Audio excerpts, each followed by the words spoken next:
A compelling detective story, a cloak and dagger action, and a romantic drama, all these stories were taken from real life. The history of Kazakhstan is inseparable from the world history. Reflections on history, our version. Alexander Humboldt dreams about Asia in reality. Oriental Express. Emerald Fever. The Mysterious Prince. Baron von Humboldt and the Jangir Khan.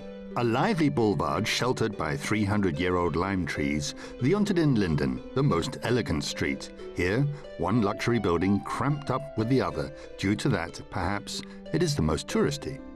The Berlin Cathedral, the storehouse, is now a historical museum, and this building is in the Baroque style. The former royal palace, today, the Temple of Science.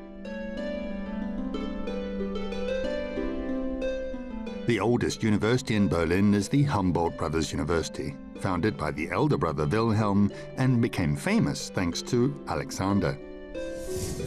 This is a person of the world magnitude, one can say, just like Newton in physics, so Humboldt in geography.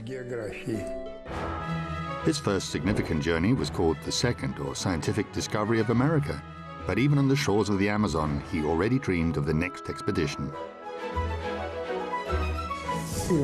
He dreamed of seeing Asia. Almost all the continents and islands were already discovered on the planet, and the only Asia remained a blank spot, especially Central Asia.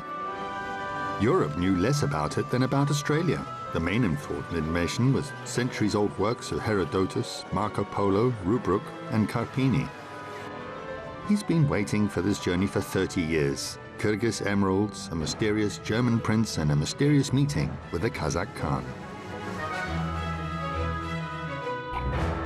We do not cease to turn our gaze to Asia, the trip to which is like a seductive dream. Alexander Humboldt. Our region was very interesting to him. This already says a lot. He did not like it much. Instead of climbing mountains, he would only attend celebrations and balls. In general, he was interested in everything. For 60 years, this is not the limit of scientific thought, after he wrote a book called Central Asia. Chapter 1. Oriental Express. There are no students today. It is the weekend, but you won't be able to sit in silence because of endless photo sessions and music. And yet, through centuries, history manifests itself. An elderly academic, causing a crowd of admirers. Humboldt's lecture gathered up to 1,000 listeners, and now it is as if he still is here. And you know, he failed a lot, but it all turned out as he wanted only when he turned 60. Once a curious letter from St. Petersburg came to the university. The Russian finance minister turned to Humboldt for advice. It was okay to use platinum in coinage. The scientist said it wasn't a good idea, referring to the unsuccessful experience in Colombia. And this occasion was followed by an interesting correspondence. In his next letter to Humboldt, the Russian minister mentioned an old dream, and soon it came true. The formal reason was the request of the Russian Tsar to conduct an examination of the Altai and Ural mines. It was the year of 1829. The German scientist was invited under the auspices of the Russian Academy of Sciences, for a large Siberian voyage. He was already at a respectable age. The baggage, knowledge was enormous. The guest of honor was released from customs control and traveled fast around the country. St. Petersburg, an audience with Nicholas I, the issuance of a very decent amount of money for the expedition. A funny story happened then, with money. Through Tobolsk to Uсть-Kamenogorsk, the scientific cortege entered the city early in the morning of August the 13th, making a lot of noise. He had 2 people accompanying him. He had a special carriage, which was made in a factory in the Urals. It was a carriage on springs.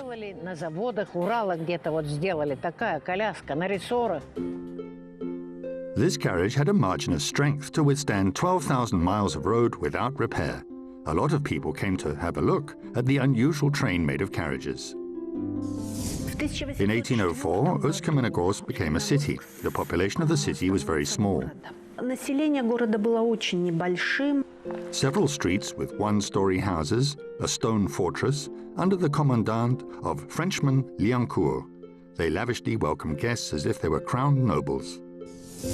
Gustav Rose traveled with Humboldt. He mentioned the name of Nakoryakov.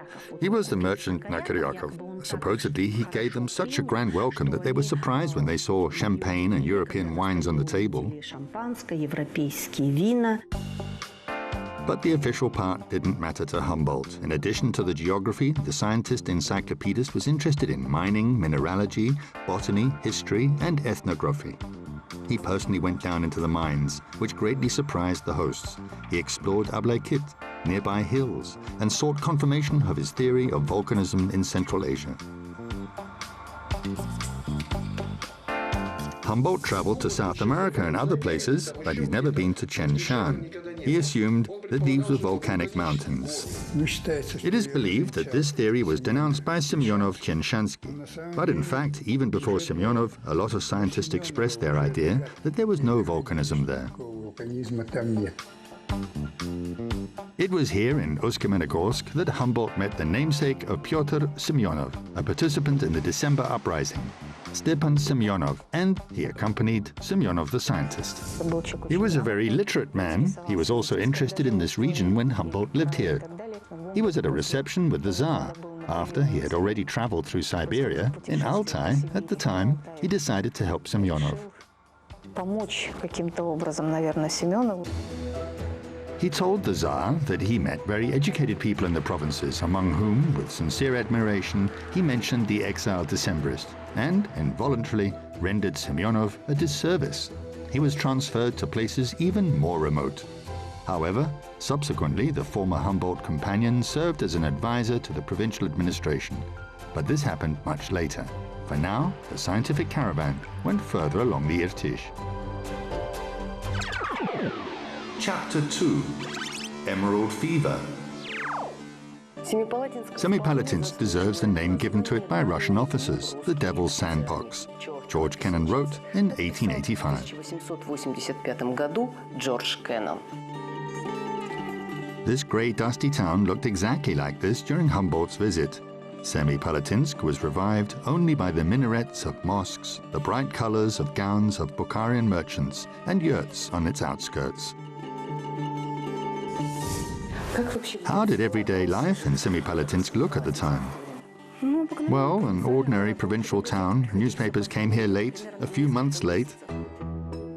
After a warm welcome in an unusual estate of Semipalatinsk with merchant Popov, who even had his own zoo with Tibetan yaks and argali, the travelers went to the Oriental Bazaar.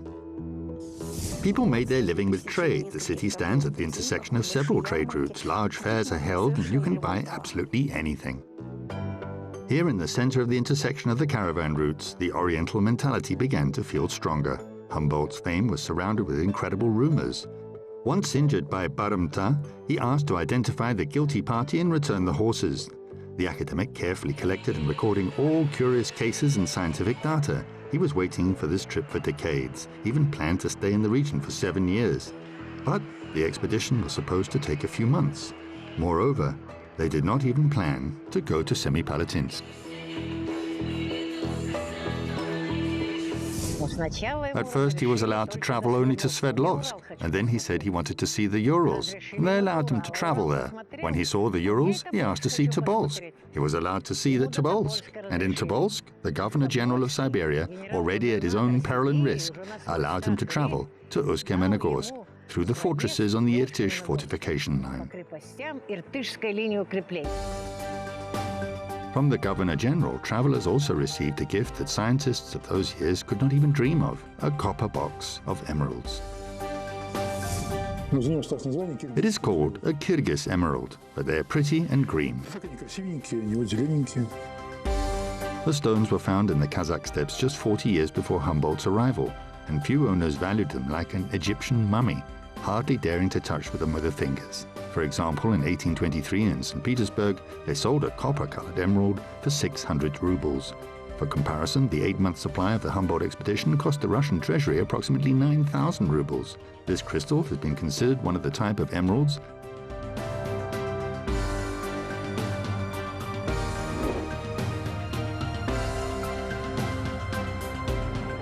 that the German travelers, satisfied with the acquisition, once again went on the road.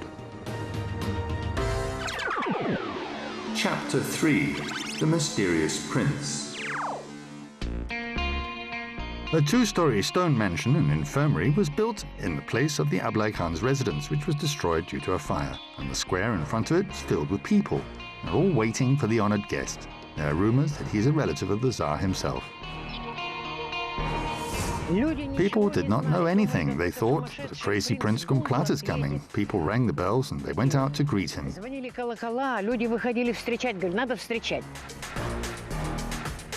August the 17th, 1829. It is 12 o'clock, a historical date for Petropavlovsk.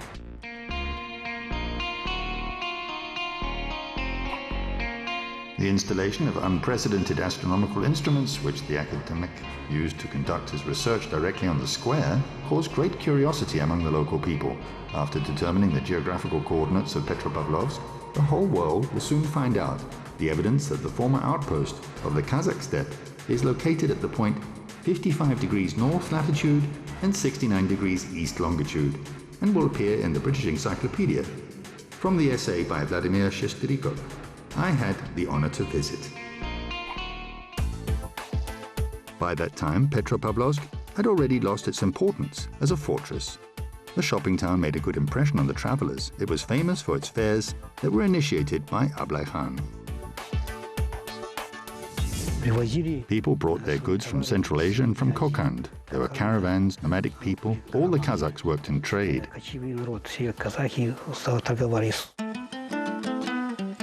The German scientist communicated with pleasure both of Kazakh bees and the Central Asian merchants. He was particularly interested in the history of a nation so unfamiliar to him. Horse racing and musical Kyrgyz holidays in the steppe. The brightest moment of the trip, writes Humboldt. He wrote, "I'm writing from an unknown city in Europe, Petropavlovsk. A few caravans came here, about 300 camels." He described the territory of the region. He considered it to be rich, interesting. Our location is the south of western Siberia. We have forest, steppe, and birch forests. He shared his personal impressions, how he looked for diamonds in the Ural Mountains, how he spent the night in yurts, how he tried to avoid abundant feasts, a few, but because of that, these notes were especially valuable.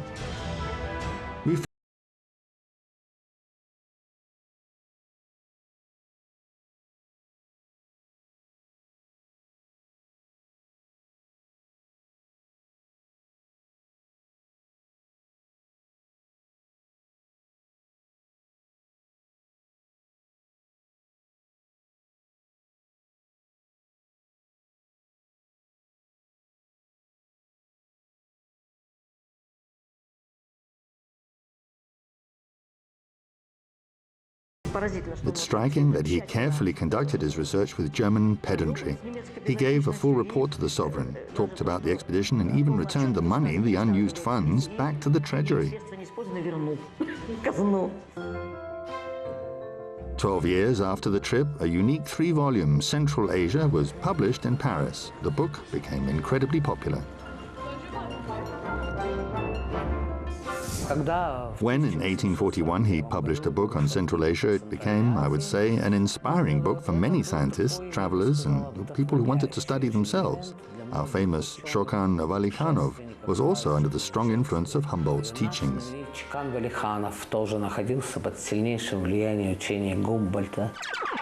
Epilogue: Baron von Humboldt and the Jahangir Khan. "I cannot die without seeing the Caspian Sea," Humboldt said. Another deviation from the route and expedition will travel through Urals to Astrakhan. They met with the Kalmuk prince Tumenov by chance. Jahangir was visiting him when a German scientist was brought to the Astrakhan steppes. The Khan regretted that the guest did not go through Urdu, where horses were prepared for them. Alexander Humboldt, a world scholar, noted in his writings in 1829 the educational cultural level of the Kazakh Khan Jahangir. A